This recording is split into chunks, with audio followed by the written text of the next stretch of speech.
Asseyez-vous sur une chaise, posez les pieds bien à plat sur le sol, dans l'axe des hanches, le dos droit contre le dossier et les hanches à angle droit. Placez une main sur l'oreille du côté opposé, avec le pouce vers le haut, et laissez l'autre bas détendu, pendre le long du corps.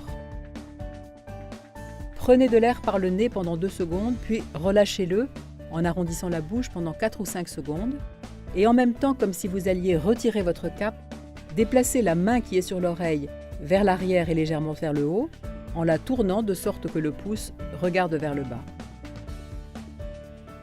Faites une nouvelle inspiration de 2 secondes et replacez la main dans sa position initiale en la passant devant la poitrine et en la retournant de sorte que le pouce regarde à nouveau vers le haut. Travaillez 10 fois avec le même bras.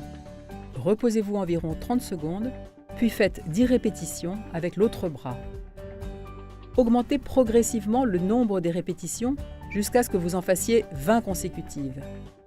Lorsque vous réussirez à les faire sans vous fatiguer, vous pourrez ajouter une résistance et accroître la difficulté de l'exercice.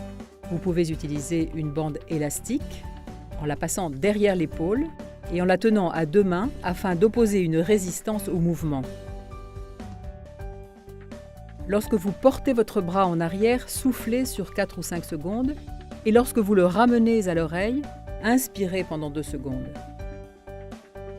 N'oubliez pas que vous devez faire l'effort au moment où vous expirez et jamais au moment où vous inspirez, car cela augmenterait votre fatigue.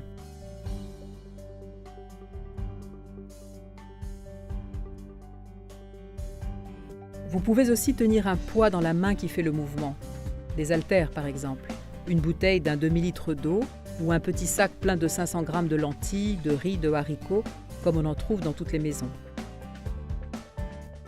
Commencez par 500 g.